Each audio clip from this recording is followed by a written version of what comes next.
Together, growing in faith, changing communities. Igama likayisebene indodana nomoya ocwebileyo. Namhlanje ngiyafisa ukuba sibuke izwi likaNkulunkulu. Luke chapter 15 from verse 13 kuze kuqhubeke kuye ku verse 20. Last time sikhuluma sike sabuka verse 13 la umfana khona eseshikile ekhaya. After a few days, a younger son sold his part of the property and he left home with the money. Now, this is quite different. He sold part of it and he left home with the money, but he took everything with him. Wahamba nakho konke. Mhlambe umbuzo wokuqala engifisa ukubuza. Last time my overall theme was kunzima ukuba umzali. Mhlawumbe umbuzo engifisa ukuwubuza ukuthi, have I taught you enough as my child to live and face this world without me? And I think umzali nomzali uyadinga ukuwubuza lowo mbuzo. And write this down for me, please. As umzali, this is the question I think we must ask. Have I taught you enough to live this world without me? Have I taught you enough to face this world without me? Lengane iyaphuma ekhaya. Iphuma nazo zonke izinto zala ekhaya. Iphuma nazo zonke izinto zegceke. But mhlawumbe umbuzo wami uthi, have I taught you enough to face this world without me?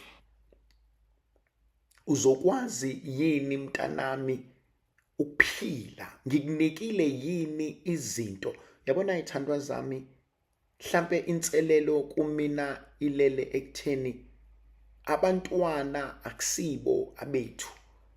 Abantwana sibabolekiwe, kodwa abantwana nabo kunengxenye ekumele bayiphile yempilo zabo emhlabeni.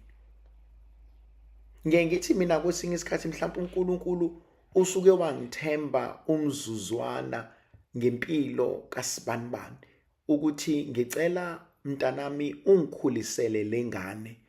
Ngicela mntanami ungisizele lo mphefumulo. Ngicela mntanami ube ingxenye yalo mphefumulo ngoba kunento engifisa ukuyenza ngempilo yakhe, kodwa leyo nto ngicela ukuthi ngiyenze ngokuthi ngimkhulise kuwena.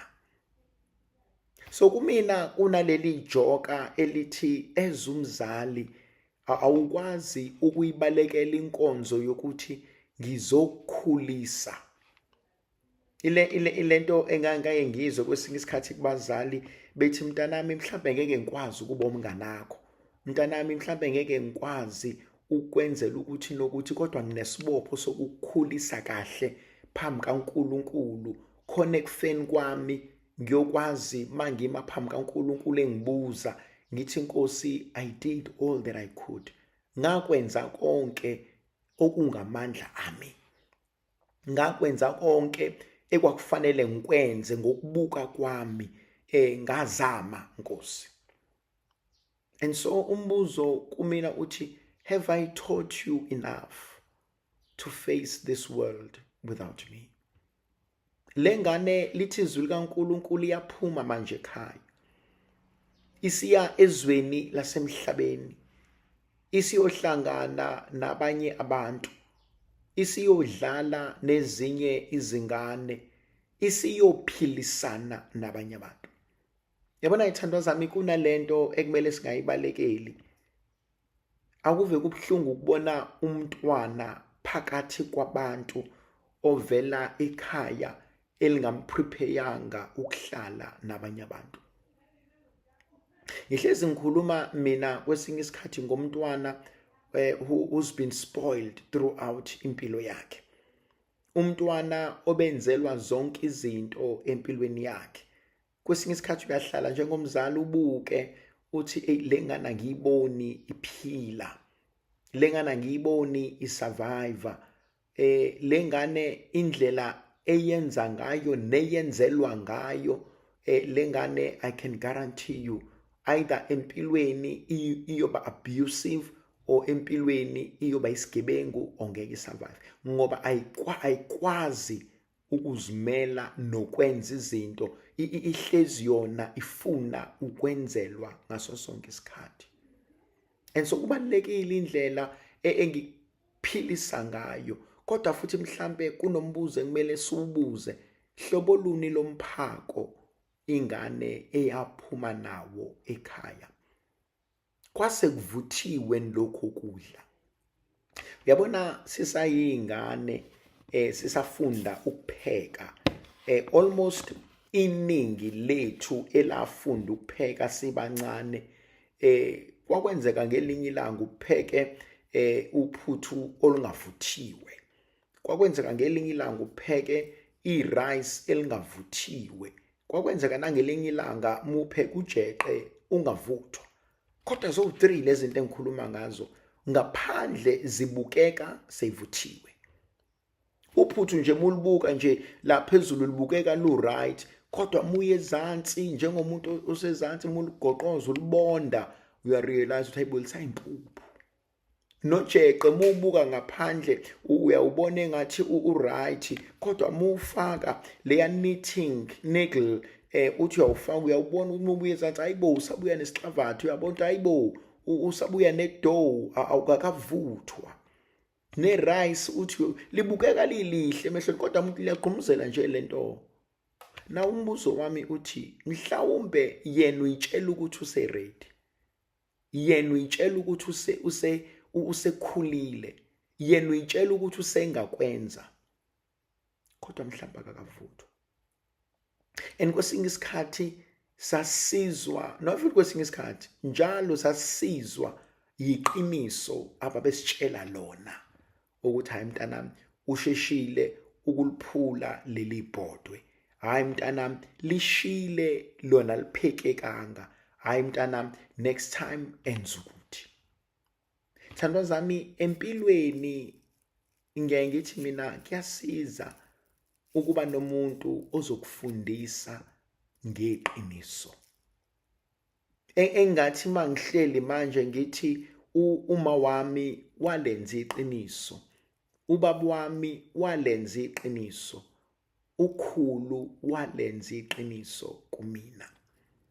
Umbuzo engiwubuzayo ukuthi have I given them enough to face this world without me? Hlobo luni lomphako obanikeza lona abantwana bakho? Hlobo luni lokudla obanikeze kona abantwana bakho? Khona abanye abazali abathi hayi mina angitshela umuntu, hayi mina uyangibhedela usibanibani, hayi mina angeke mina ngilalele yonke leyo nonsensi akhuluma yona nayenzayo, and lo mntwana aphume naleyo mentality ngaphandle. Bamshaya abantu bamtshela ukuthi uyazi wena inkinga yakho ukuthi uyedelela, uyazi wena inkinga yakho uyitshela ukuthi sabantu bakini, uyazi wena inkinga yakho uyitshela ukuthi nguma wakho, uyazi wena inkinga yakho uyitshela ukuthi ngilabafana bakini, mina ngizokushaya. Ubenze omunye umuntu ethi phela wena wakhula insizwa zingekho kini, ngoba ekhaya we've allowed it. Khona-ke isikhathi la mhlampe umzali exakeka khona ebesethi ayi bayobona nabanye. Ngiyalisaba-ke lelo gama, ngiyalisaba igama la umzali eseduba khona. Thandwa zami, angisho mina ukuthi abekho abantwana aba-impossible to raise. Ungaba ney'ngane eziwu-3, eziwu-4, eziwu-5. Umuzwa umzali exoxa ukuthi yazi i-pregnancy kaSibanibani was very good. Kodwa kaSibanibani wacishe wangibulala lo. Yazi impilo zey'ngane zami zibe right, kodwa kaSibanibani ewacishe wasilimaza lo. Abantwana ngihlezi ngithi mina bafana neminwe esandleni, abafani. It's not one size fits all. Kodwa bakhulise ngeqiniso. Akubo ukuthi ke bayiphunyukele bona, kodwa mina njengomzali ngizamile. Mina njengomzali ngibanikile ebengikubona kukuhle, ebengikubona kungabaphilisa. Ngiyafisa ukungena kuleli phuzu. Ayixoshwanga lengane ekhaya. Verse 13 of Luke chapter 15. He left home. Akaxoshwanga.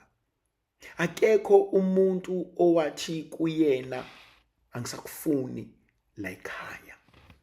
Akekho umuntu owathi kuyena asekho ispace sakho la ekhaya. Ngiyafisa ukuyigcizelela lenkulumo. Ayixoshwanga lengane la ekhaya. Khona ezinye izinto ezokwenziwa abantu sithuke imindeni yabo, sithuke amakhaya abo. Uthola ukuthi ekhaya asiyazi thina lento.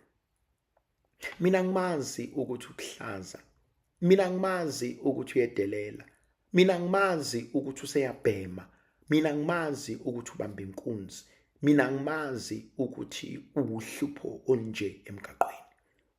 Yingakho babehlakaniphile abantu abadala uma bethi it takes a village to raise a child. Ngoba ayikona phambi kwami, kungenzeka akayikona emehlweni abantu. Yingakho abantu abadala abahlakaniphile abayiphikeli ingane. Umuntu omdala nje ohlakaniphile akayiphikeli ingane, uyahlala lalele ngezwi nangendlebe yomuntu omdala ebese ethi ngiyabonga ngokungazisa, ngizoyilungisa lento. Kodwa futhi ingane emikhona ayikhuze ukuthi mntanami lento engitshelwa yona angiyazi. Uma ukuthi wenza kanje, akuyona indlela engakufundisa ngayo. Uma ukuthi akuyona indlela engifuna ube yiyona empilweni nasemphakathini. Kodwa sibanibani, ngiyaxolisa, mina bengingakwazi, ngiyabonga ngokungitshela. Yabona izithandwa zami, thina sakhula ushayelwa into ongayenzanga.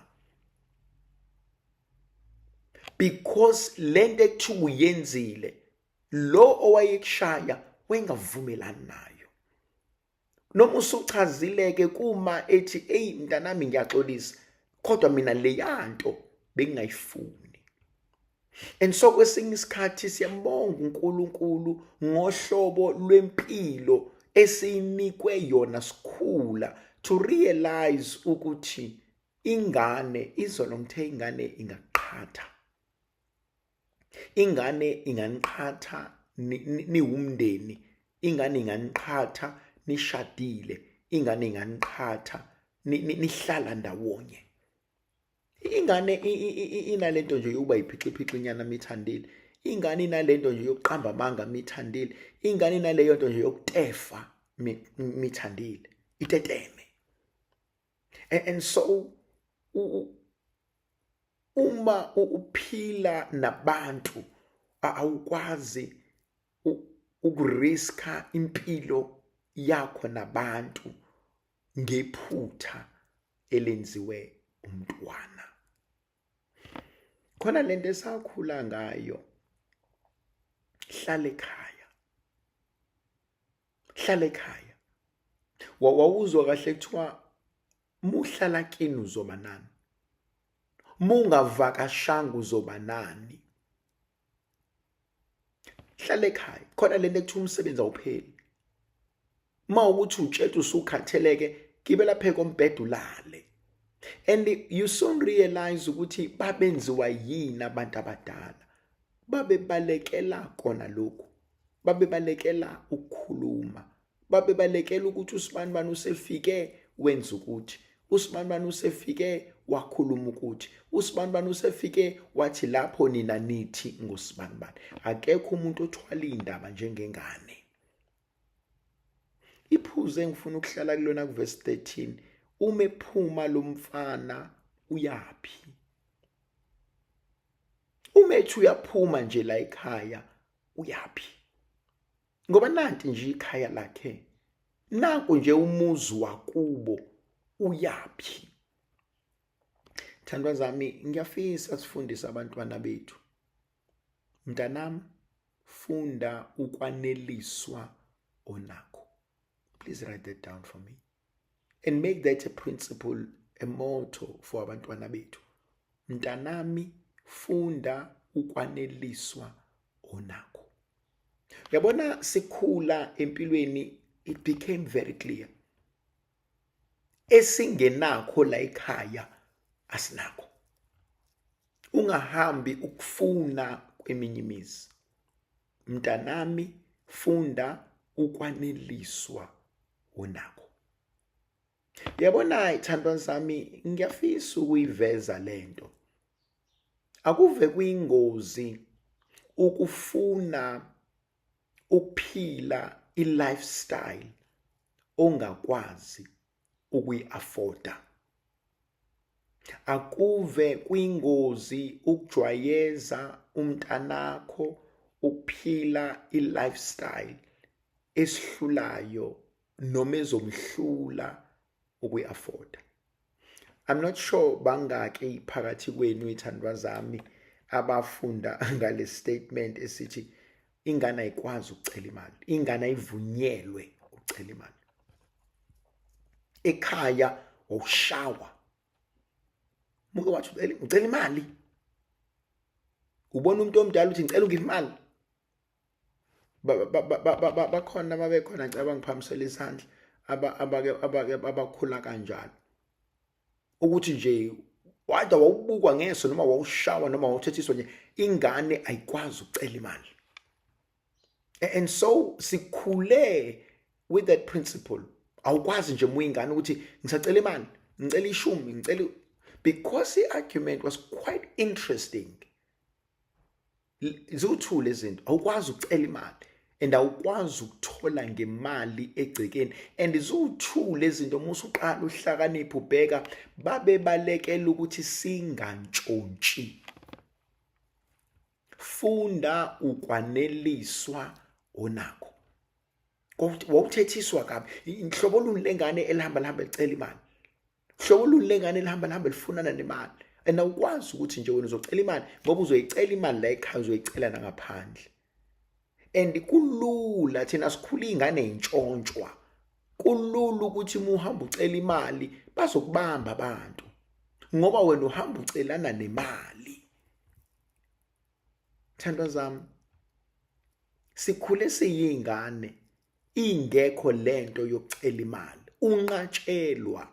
Sifundisa ukuthi mntanami, yaneliswa onakho. Mntanami, live within your means. Sekwenze njani pho manje? Sike saphila ngaphansi kwesiqalekiso samablesser. Kwesiqalekiso samablesser. Ingane zethu zijole nabantu abazipha imali, abayithenga ngemali. Ingane zethu zaphila impilo ezingakwazi ukuyi-afforda. Ingane zethu zagqoka izinto ezingenayo imali yokuyikhokhela. Ingane zethu zahamba indawo ezingenayo imali yokukhokha. Konakaliphi? Sasinqatshelwa thina ukucela 10. Sasinqatshelwa thina ukucela 5, u50 cents. Ingane zethu seyifuna ama1000. Ingane zethu seyiphila i-lifestyle ezingakwazi ukuyi-afforda. Iy'ngane zethu seyihlala kuma-mansions akhokhelwa amadoda. Iy'ngane zethu yidrayiva iy'moto engezona zazo, iy'moto zomama thizeni. Thandwa zami, it's still the same principle. Funda ukwaneliswa wonakho.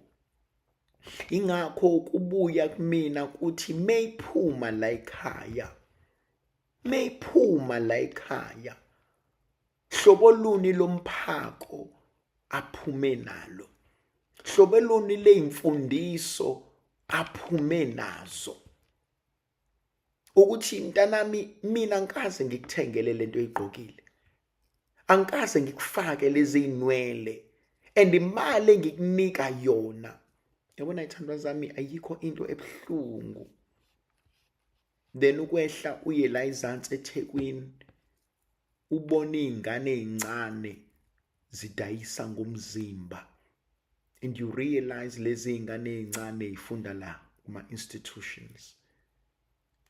Ayikho into ebuhlungu uhambe uye la kulezi ndawo ama-restaurants, uye kulezi ndawo la ekujatshulwa khona, ufice iy'ngane zethu ezincane living a life and a lifestyle ehlulekayo kuyi-afforda, and they're open about it.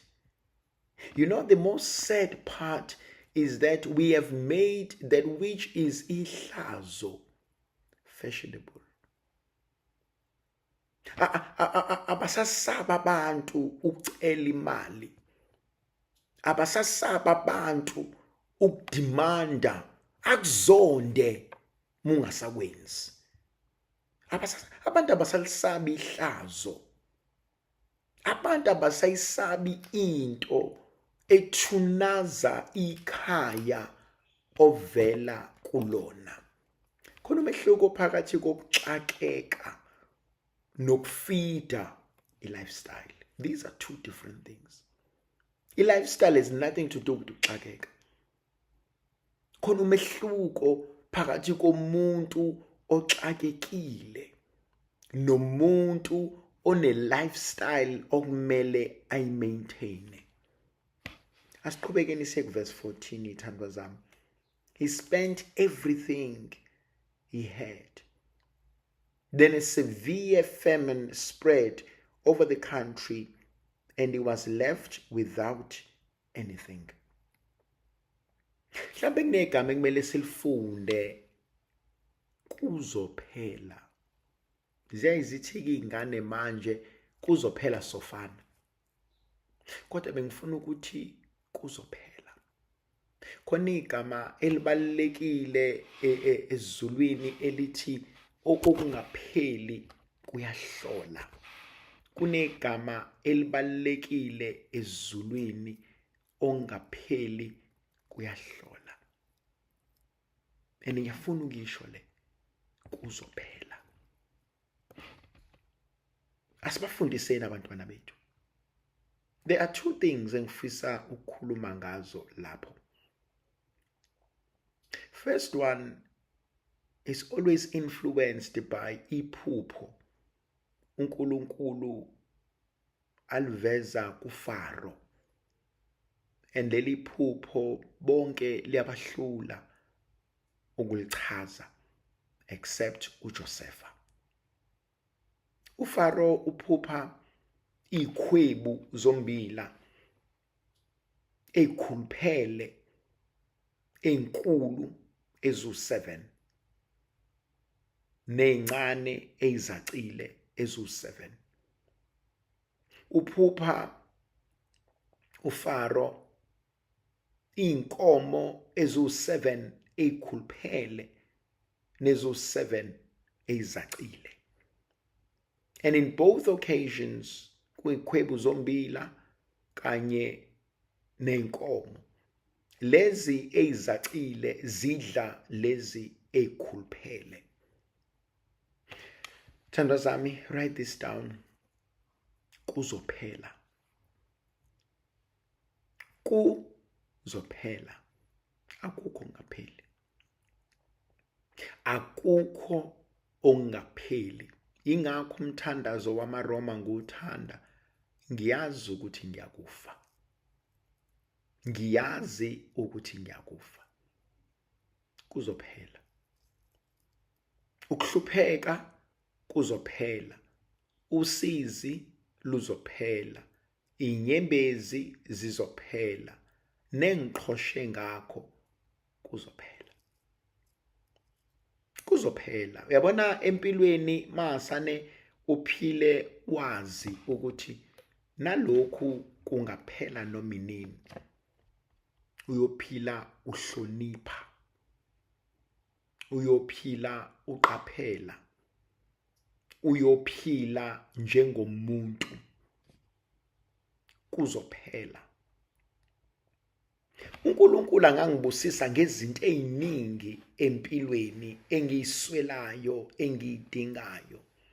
And uNkulunkulu uzokwenza lokho. Kodwa ungakhohlwa ukuthi kuzophela. Ingakho umuntu ohlakaniphile uthi kulokhu engibusiswe ngakho yini engingayenza? Kulokhu engibusiswe ngakho yini engingayenza? Kulokhu engibusiswe ngakho yini engingayikhulisa? There is investment. Very few people are born rich. Very few people are born rich. A great number of people are self-made millionaires. And if ulalela istory sabo, they all began small. Baqala kancane, khona omunye who became a multimillionaire. Qekela wenzani? Wayidayisa amanzi. Wayidayisa amanzi nje. That's the only thing he ever did. Wayidayisa amanzi. And he became the greatest distributor. Ngokudayisa amanzi. People have become bigger than before. Why? They believed in a principle of multiplication. Before kuphele, what can I do ngakho ukuze ngibe ngcono? Kukunento engiyithandayo sithi isiZulu, isisu esihle esibonwa yilanga. Isisu esihle esibonwa yilanga. Ngihlezi ngithi mina akuve kuyingozi ukuba uhlobo lomuntu oluthi mali nemali into yokuqala eliyenzayo is how to waste imali. There are basic principles that we are taught. Imali mingena ayikihlale at least one day ungayithintanga. And then akube khona imali nje ezingena uzohamba uyi-invest, uyi-save. It doesn't matter how you save it. Either you save it in stock or in bonds or in real estate or in property. It doesn't matter how you save it. That's your decision how to do it. But akube khona imali that you save, that money makes money for you. Akube khona imali ezoba njalo. Akube khona imali ezosebenza for idingo. There's a difference between needs and wants. Khona principle abantu abanayo, I want to buy something, I don't buy it immediately. I give myself at least 3 days before I buy it. I say I want to buy this, and I say, okay, that's fine, let me wait 3 days. And after 3 days, I come back to this question, do I still want to buy it? If the answer is no, I don't buy it. It means I don't need it. If the answer is yes, it means I probably need it. That's why people become rich and others become wealthy and the rest become poor. Kuzophela. But masekuphela, abanye bethu, we don't need to blame abantu. We need to blame ourselves. Khona abanye abantu who had everything. Bese uyambuza ukuthi yini pho uyizuzile? Yini pho onayo? Yini pho oyenzile? Hayi, yena wayi-entertain, yena wayi-hosta, yena was having fun. Wakhohlwa yini ukuthi kusasa kuzoshuba? Kwaphela kwaba khona indlala. Verse 15, he went to work for one of the citizens of that country, who sent him out to his farm to take care of the pigs. Yamazi umuntu obephila njengenkosana, osephila manje njengesisebenzi. Khona leli gama engilithandayo lesishona, mwana wa Mumbe Muranda. Mumbwe kan ngwana wa Mumbe, I think ngwana wa Mumbe Muranda Kumbwe. A son of a king is a slave elsewhere. If somebody can get me that in Shona. But a son of a king is a slave elsewhere. And it's very, very true. Khona abanye abantu othi mumbuka akuxoxela impilo yakhe, akutshela ukuthi la ngiqhamuka khona bangathuka mabe ngibona senginje. Khona omunye umuntu othi meyibuka impilo isimshayile, abantu abamaziyo ngalesa sikhathi bayathuka.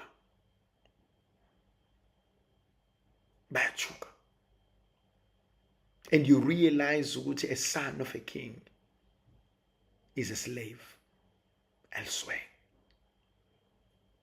Namhlanje lo mfana uselusa ingulube. Namhlanje lo mfana obeqhoshela uyise ethi nginike okwami, uselusa ingulube, wenza into angakaze ayenza. Thank you, Clotilda. Mwana wa Mambo Muranda Kumwe. A son of a king is a slave elsewhere. Thank you for that, Clotilda. When I was taught that by my friend from Zim, we had met in Rome, and he said, son of the soil, and he says, Mwana wa Mambo Muranda Kumwe. And I said, what does that mean? He says, a son of a king is a slave elsewhere. And that's very true in life. And ugcina usuphila impilo ongayitsheli uyoke uyiphile empilweni yakho. Ugcina usuphila impilo ongayitsheli ukuthi ingane zakho ziyokuphilisa yona. Ugcina usuphila impilo ongayitsheli ukuthi umndeni wakho uyoyiphila. I've seen people gambling their lives away. I've seen people gambling their families away. And you realize ukuthi kuthe maphela ngaphenduka isiqela. Thandwa zami, bakhona abanye abantu ngomusa kaNkulunkulu, when they lose everything they can still start afresh and get it and get back on their feet. But bakhona abanye abantu, when they lose it, it's gone, it's done. Hamba obuka ilooting. Khona amabhizinisi that never picked up. Khona abantu that never picked up because they just lost. Awasekho amandla okuqala. Awasekho amandla okuqala kabusha. Have you ever reached a stage where you say, I don't think I have the strength to do this again. It's a sad realization, Athi omunye umuntu coming from a very terrible divorce, I don't think I've got the strength anymore. I don't think I have the strength to do this all over again. I'm tired. That's ngikhathele. I'm drained. I don't have the strength. And so abanye bethu ithandwa zami sibuka impilo zethu, sibuka iminyaka yethu, sibuka impilo esiphilayo, you realize ukuthi I don't have the strength to do this anymore. Makuthiwa lamanzi asechithekile, I don't think ngisangakwazi ukuthatha ibhakede ngibuyele emfuleni ngiyokha amanye. I don't have the strength. And so omunye umuntu umfice sehleli phansi uthi sibanibana sukumeni, athi mntaka ma, athi amandla wasekho. And abanye abantu, you can't blame them, because that's all they've had. Uyamazi umuntu who's given their all. Uyamazi umuntu who's done everything. Athi ngathatha imali yami yonke yempesheni ngakha lo muzi. Athi njoba usushile, awekho ama reserves. Hey, thandwa zami, abanye bethu abanawo ama reserves. I'm not talking about just financially. I'm not talking about finances only. Abanye even emotional strength, they don't have reserves. They've given you their all. They've given you their all. And so when you destroy this, I'm sorry, I don't have reserves. That's gone. And so lo mfana, if you continue in verse 16, he wished he could fill himself with the bean pawns that the pigs ate, but no one gave him anything to eat. He had reached a stage in his life when he said, I will do anything. Thandwa zami, ngiyacela sifundise abantwana bethu never ever to reach that stage. I will do anything. That's the most dangerous statement I can ever say. I will do anything. Ungayenzi leyo nto. It's the most dangerous statement you can ever make. A person who reaches that stage, that person has lost everything. Message umuntu ukhuleka, I will do anything. Anything means anything, isithathu sami. Noma ngathiwa ulambe kangakanani, noma ngathiwa usushayeke kangakanani, noma ngathiwa kwenzakalani empilweni, never ever ever reach a stage where emlonyeni wakho kuphuma igama elithi noma yini ngingayenza ukuze ngikwazi ukuthola ukudla. No. This is what this boy does in verse 16. Lithi izwi likaNkulunkulu, he was willing to eat even ukudla okudliwa zingulube. He was willing to do anything to survive.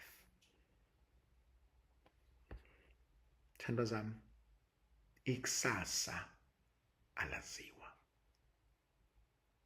Ikusasa alaziwa.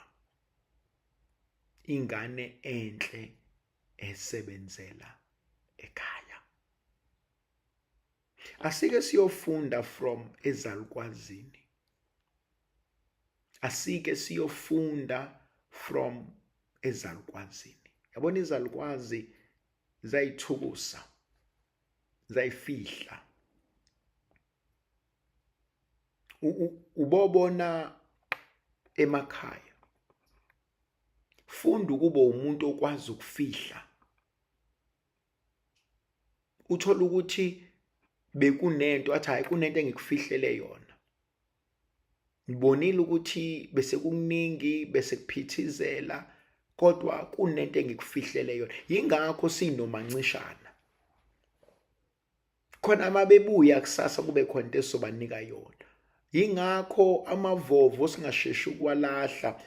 Masibona ukuthi besimnandi lesizulu basithandile abantu, uzwa kahle ikhehle elidala noma isalukwazi lithi hayilu aniboneni lapha neyinsisheni ayikho into esangaphuma bahlanganise ayikho into ekhona esalile manikhuthuluza amathambo. Hayi ngoba kusuke kuzokhuthuluzwa amathambo, basuke bebuza abafana ukuthi akukho la nithukuse khona, naba abantu sebesegcekeni ngizobanikani. Ingakho inyama yokugcina yayiphuma kwakuba amanqina. Ingakho isinqi sasihlala khona mangikhuthuluza amathambo, yini engisengabanika yona ke labasebela.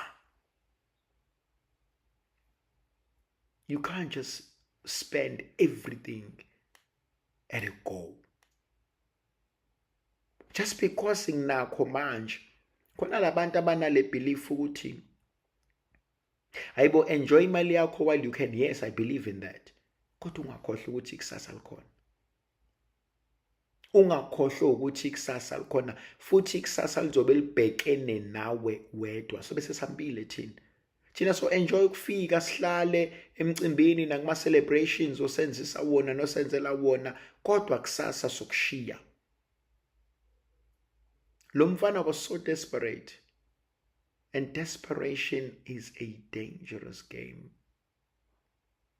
Desperation is a dangerous game. Never ever ever be so desperate that usuphuza kuwo wonke amaxhaphozi. Never ever ever be so desperate ukuthi you enter into agreements with any person you meet. No. Lithi izwi likaNkulunkulu wayesefuna ukudla kwengulube, inkinga akekho owayemnika imvume yokuthi akudle, kodwa kube bathi idla wayizodla. Khona impilo esesiyiphila manje, kodwa then you soon realize ukuthi akuyona impilo engikhuliswe ngayo, akuyona indlela engikhule ngayo, akuyona into engifundiswe yona ekhaya. Sengadla noma yini, sengahleka nanoma inobani, sengaxoxa nanoma inobani. Yabona ayikho into ebhlungu empilweni than ukubona umuntu who's lost everything ohambe iphonsa kubantu. Ibhlungu leyo nto. Usambe iphonsa nje usimanibani, noma ikephi la ikhona, usuyihlaya, mawuphuma kulowo muntu kuthiwa yini ubefunani? Hayi phela hleze efuna lo. Hayi lo. Yabona khona lento eke yenzeka nganoma isenzeka yini lento yamathenda. Khona abantu nje every moment they find bafuna phela ungifaka mfethu, phela mfethu ungizama mfethu, phela mfethu ungixhumanisa mfethu, phela hayi thando zami, hayi akuyona impilo leyo. Hayi. Don't be so desperate. Don't be so desperate that you're willing to sell yourself. Hayi akuyona impilo leyo.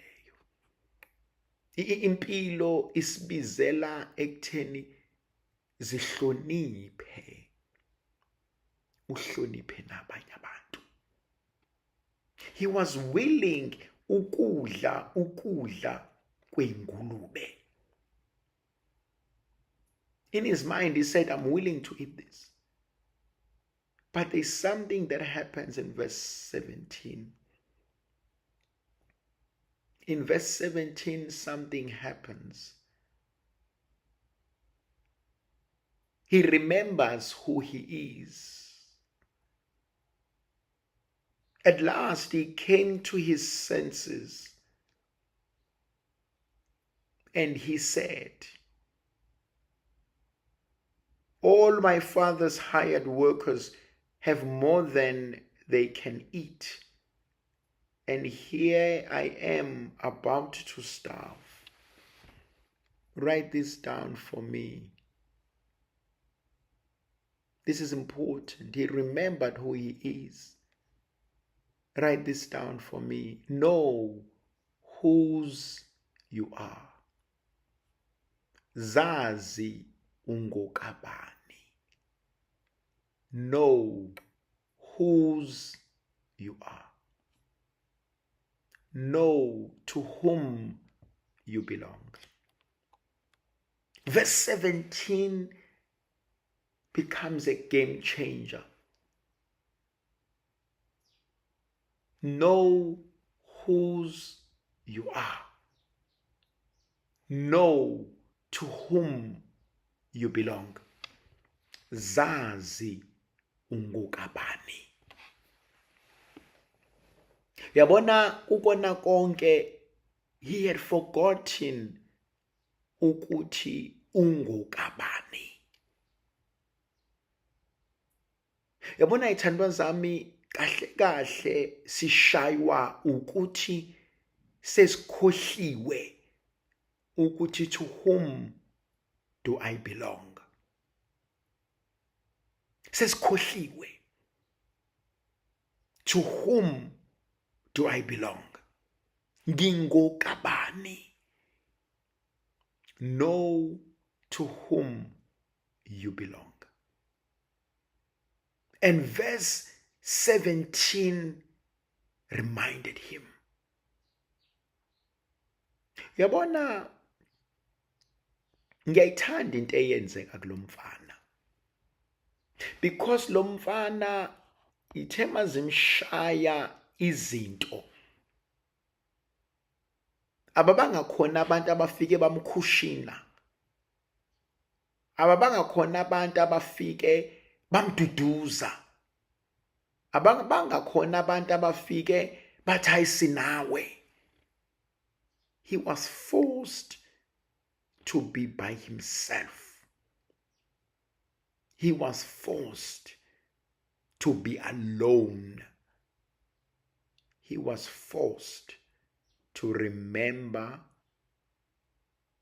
ikhaya lakhe.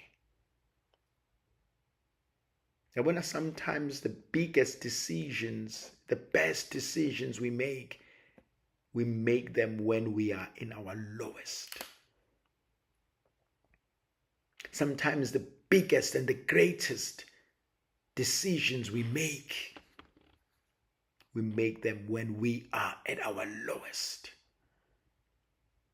You ask most powerful people, when was the turning point for you?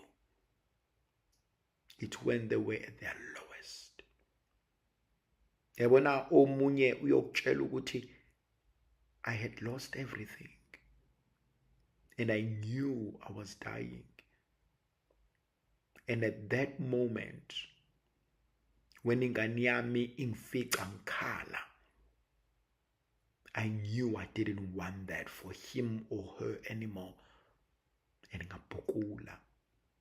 Ngila ngikhona manje because at my lowest, I realized I have nowhere else to go but to rise. Yabona, uyayethi mekhala umuntu mina kwesinye isikhathi ngithi mina ungalokhu uyakena umshushuzela noma umrapa miyeke awukumiyeke nje akhale miyeke mzibe ngathi awukho miyeke. Because sometimes you've got to let me be in my lowest in order for me to rise. You've got to let me be in my lowest in order for me to realize ngubani. You've got to let me be in my lowest in order for me to rise and be bigger and better than what I was. Muyeke ingakho Jesu wayiqinisile methi itshe abalahlile abakhi. Bese belahlile. They've discarded it. People will discard you. People will discard you, and let them discard you. Itshe abalahlile abakhi liphenduke inhloko yekumbi. Ngiyayithanda mina lento eyenzeka kulomfana because only in verse 17 uyazibuza ukuthi ngingokabani? Ngingokabani? Mina ngokaba kanti. Ngokabani? Thandwa zami. Have you ever asked yourself that? Ngingokabani? Sezikushayile izinto. Sezikuxaka izinto. Zibuze ngingokabani? Kanti mina ngokabani? Then you realize to whom you belong. You realize ubani ubaba wami. You realize ubani uNkulunkulu wami. You realize ubani engibika kuyena izinto. You realize. And he says, man. No. Yimi lona ofuna ukudla kwengulube. Yimi lona oselusa ingulube. No man. Engani ubaba unezikhonzo eziningi. Unezisebenzi eziningi. And he says, but how many of my fathers hired, not just any servants, hired, have more than enough food. And here I am dying of hunger.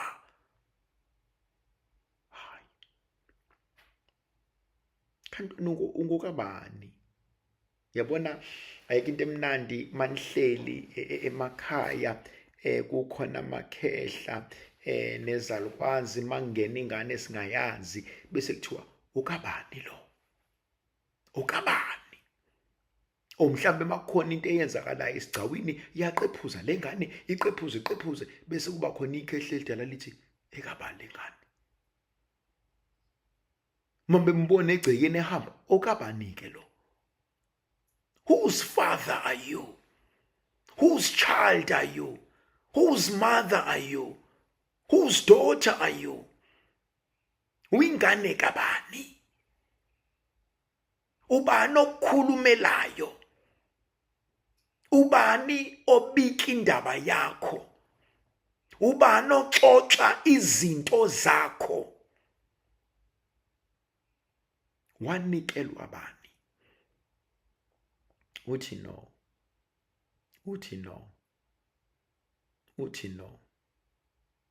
Uthi, I will go back to my father. I like that. I will go back.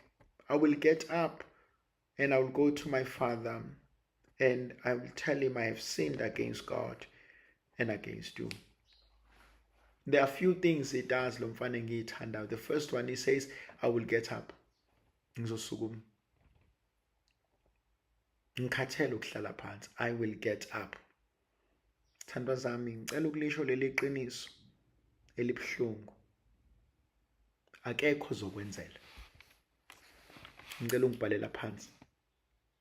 Akekho ozongenzela. Akekho. Akekho ozongenzela. Don't wait for someone to do it for you. Akekho. Ebafethu umuntu nomuntu uneyinkinga zakhe. Umuntu nomuntu unotwayi lakhe, umuntu nomuntu nama-issues akhe, umuntu nomuntu nama-battles alwa naye, umuntu nomuntu nje kunezinto zakhe abhekene nazo. Akekho ozongenzela. And the sooner I get that, trust me, akekho ozongenzela. Akekho. And so lo mfana makes something absolutely powerful. He says, I will get up. I will get up. Akekho ozongenzela. Angikwazi ukuhlala lana ngimemeze ngithi ngaze ngafa indlala ngiyacela akekho ozongenzela. And I wish we can believe that. I wish we can internalize that. Akekho ozongenzela. Ithandwa zami, it has taken them years to build the wealth abanayo. And you think they're going to give it to you over a day? Ngoba nakwenzeni wena? Akekho ozongenzela. Umuntu nomuntu unotwayi lakhe, umuntu nomuntu kunezinto abhekene nazo. ngikuthanda impela kodwa ngeke ngikwazi mntakama ngoba nami ngisayizamela. Ngikuthanda impela kodwa ngeke ngikwazi ngani yakwethu ngoba nami ngisabheka. Akekho ozongenzela.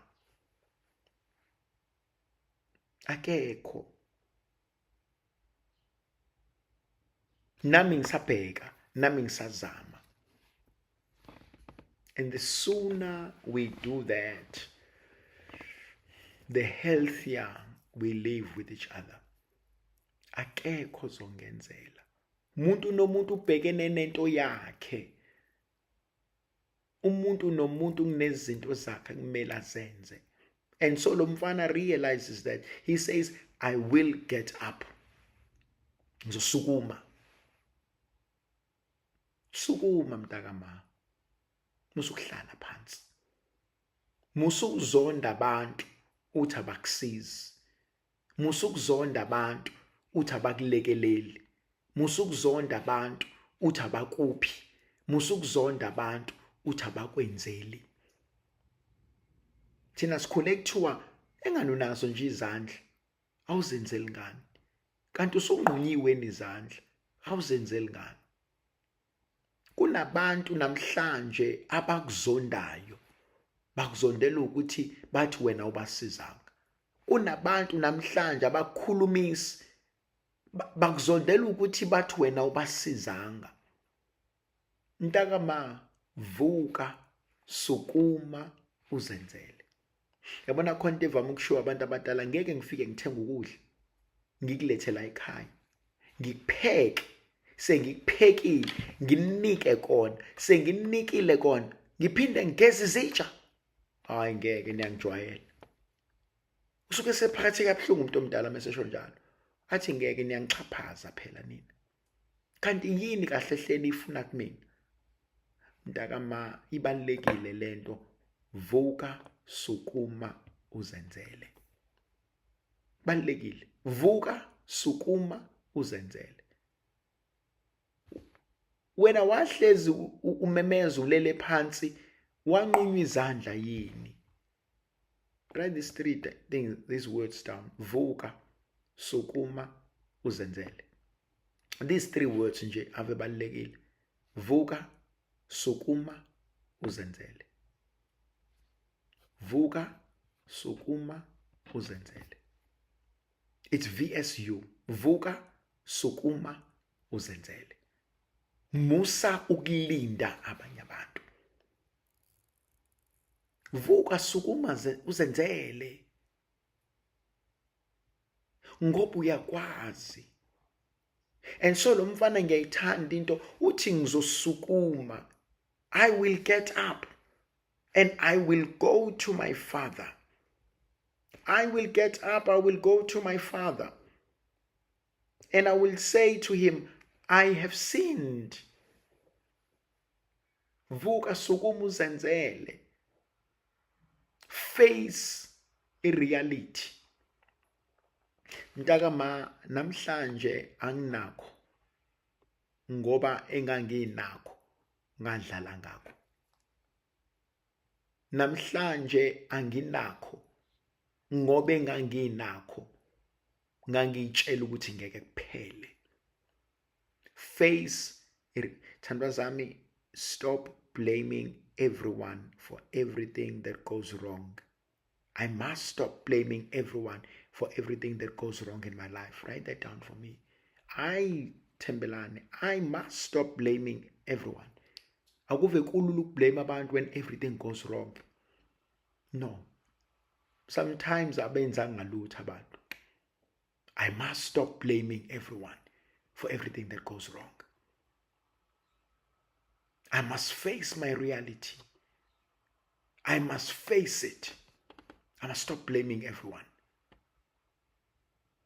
Sometimes my decisions angenze ngala. Sometimes my miscalculations angenze ngala. And so I must stop blaming everyone. Akuve kulula ukublame abantu. Akuve kulula ukugxeka abanye abantu. No, sometimes I must just face it. and admit, I messed up. He says, I will go to my father and I will tell him, I'm sorry. I'm sorry. I messed up. I miscalculated. And sometimes we need that. Sometimes we need that. Siyayidinga inkonzo yokuzihlisa. Siyayidinga inkonzo yokwehlela ngesansi. And ithandwa zami akuve kubuhlungu ukuba umuntu ongakwazi ukubona iphutha lakhe. Kubuhlungu ukuba umuntu ongakwazi ukubona iphutha lakhe. Ukuthi nje mina njalo fanele ngitshelwe iphutha lami. That means I'm not a reflective person. That means I'm not in charge. I'm not in touch with the reality. Ngoba phela manje umuntu ufanele ngibone ukuthi angikhulumanga kahle laphana. Manje umuntu ufanele ngibone ukuthi angenzanga kahle laphana.